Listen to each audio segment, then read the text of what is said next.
My name's David. I'm the pastor of a local church, and I give Eventbrite 5 stars.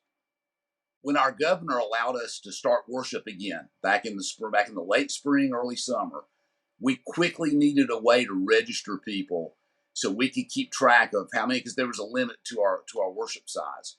A colleague recommended Eventbrite. We jumped on it.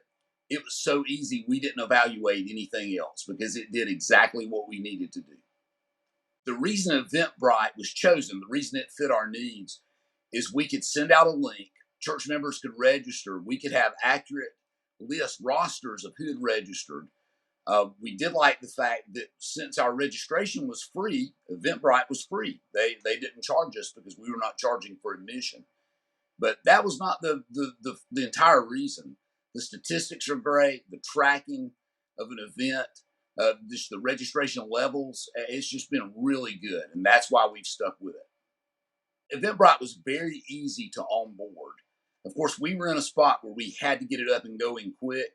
It's another one of those intuitive softwares.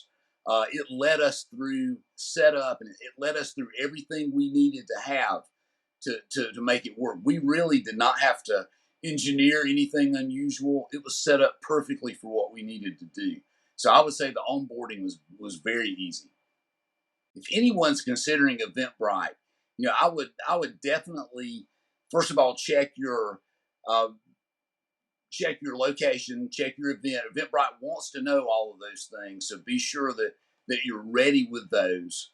If you do have a fee associated with your event, there's a percentage that Eventbrite will collect, so you need to adjust with that. Other than that, the Eventbrite was just really easy. I just can't say enough how easy it flowed right into what we were doing.